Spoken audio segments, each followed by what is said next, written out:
कि विधानसभा के अध्यक्ष का पद संवैधानिक है, उसकी एक अपनी गरिमा है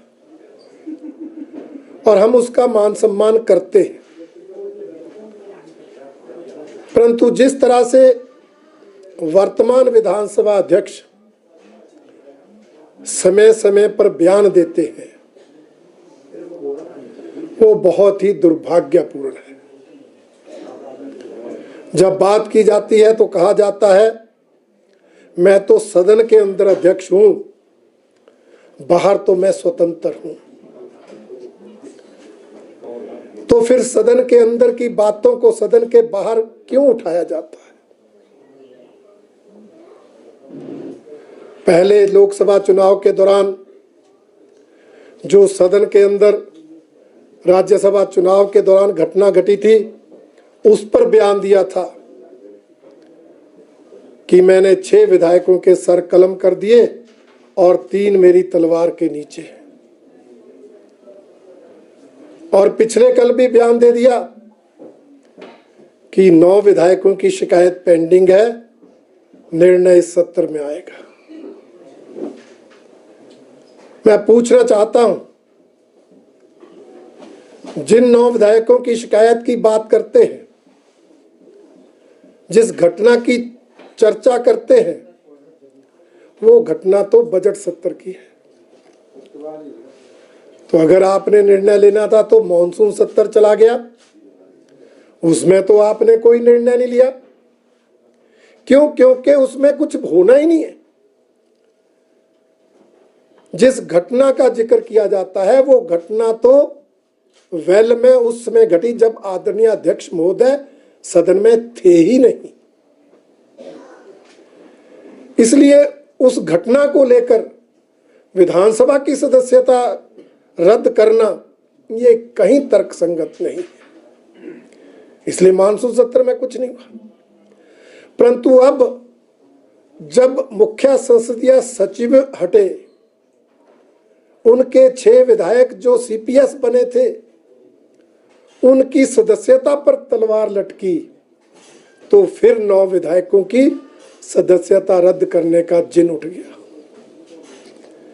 कुछ दिनों पहले मुख्यमंत्री ने बयान दिया, आज इस संबंध में अध्यक्ष महोदय का बयान है, जिससे लगता है कि अध्यक्ष महोदय सरकार के इशारे पर काम कर रहे हैं, जबकि अध्यक्ष का पद निष्पक्ष रहने का पद, गर्मियापूर्ण पद है। इसलिए मैं उम्मीद करता हूं कि आदरणीय विधानसभा के अध्यक्ष महोदय अध्यक्ष पद की उस गरिमा को बनाए रखेंगे, सरकार की कठपुतली इस पद को नहीं बनने देंगे और इस तरह दबाव में आकर लोकतांत्रिक ढंग से जनता द्वारा चुने हुए विधायकों की सदस्यता रद्द नहीं करेंगे, क्योंकि कोई मामला बनता नहीं। वो कहते हैं मैं तो ऐसे फैसले लेता हूं सुप्रीम कोर्ट भी वैध करार देता है। मैं कहना चाहता हूं उनके फैसले पर सुप्रीम कोर्ट ने स्टे नहीं दिया था, कोई फैसला नहीं सुनाया था। कानूनन उनका फैसला सही था नहीं था इस पर निर्णय नहीं था।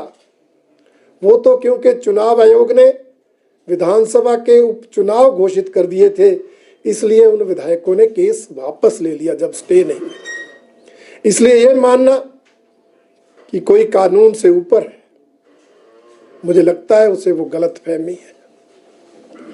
इसलिए मैं उम्मीद करता हूं कि हमारे अध्यक्ष महोदय इस संवैधानिक पद की, इस गरिमापूर्ण पद की मर्यादा को बनाए रखेंगे और कोई ऐसा कृत्य नहीं करेंगे जो अलोकतांत्रिक होगा, जो तानाशाही पूर्ण होगा और जो गैर कानूनी होगा।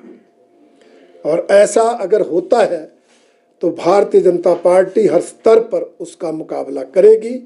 वो इनकी धमकियों से डरने वाली नहीं है। हमने जो करना है लोकतांत्रिक ढंग से, कानूनी ढंग से हम उसे करते रहेंगे, परंतु अध्यक्ष महोदय को अपने पद की गरिमा बनाए रखनी चाहिए। 11 सितंबर को वर्तमान सरकार जश्न मना रही है। हमने कई बार पूछा, हमारे नेताओं ने पूछा कि जश्न क्यों मनाया जा रहा है? आपकी 2 साल की ऐसी कौन सी उपलब्धि है जिसको लेकर आप जश्न मना रहे हैं? 1 सप्ताह बीत गया, कोई जवाब नहीं आया। जवाब तब आता अगर कोई उपलब्धि होती। इस सरकार ने तो प्रदेश की, देश ही नहीं दुनिया में फजीयत कराई, चाहे मामला टॉयलेट टैक्स का हो, चाहे मामला समोसे की जांच का हो। इस सरकार ने तो अनेक जनविरोधी निर्णय लेकर हिमाचल की जनता पर बोझ डालने का काम किया।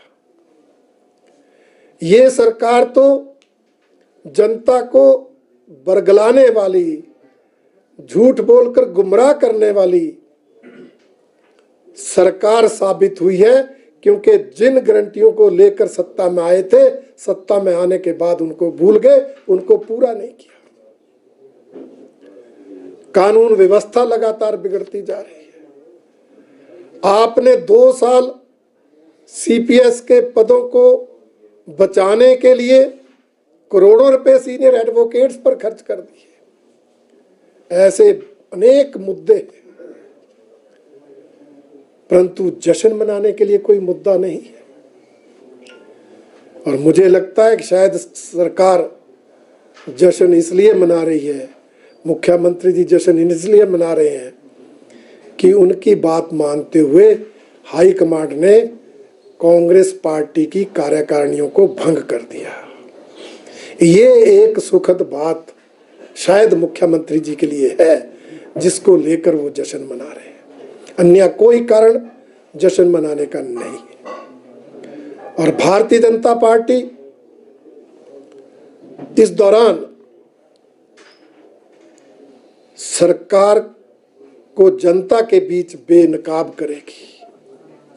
अलग अलग ढंग से, अलग अलग तरह के कार्यक्रम आयोजित करके हम सरकार की नाकामयाबियों को, सरकार के भ्रष्टाचार के काले कारनामों को, सरकार के जनविरोधी निर्णयों को, सरकार के जग हसाई वाले निर्णयों को लेकर इस दौरान भी जनता के बीच सरकार को बेनकाब करने का काम करेगी। उसके लिए पार्टी ने कमेटी गठित की है, जल्दी उसका कार्यक्रम आगे आएगा और सरकार को कटघरे में खड़ा करने का काम भारतीय जनता पार्टी करेगी। पिछले दिनों आए अदालती निर्णयों से, चाहे वो सीपीएस के मामले में हो, चाहे वो हिमाचल भवन और टूरिज्म के होटल्स के संबंध में हो, और हिमाचल सरकार द्वारा लिए जा रहे जनविरोधी निर्णयों से, और जो हिमाचल सरकार की पूरे देश में फजीयत करने वाले कृत्य सरकार ने किए, उन सब से ये सरकार बुरी तरह से बौखला गई है। और बौखलाहट में विपक्ष को फेस करने की, विपक्ष का सामना करने की हिम्मत नहीं जुटा पा रही है। इस बार शीतकालीन सत्र मात्र 4 दिनों का बुलाया गया। हिमाचल प्रदेश के इतिहास में ये सबसे कम दिनों वाला सत्र होने वाला है। क्यों? क्योंकि सरकार विपक्ष का सामना नहीं कर पा रही, इसलिए विधानसभा के अंदर विपक्ष के मुद्दों का जवाब देने की हिम्मत उनके पास नहीं है। इसलिए इस सदन को जितना छोटा कर सकते थे उतना छोटा किया गया है।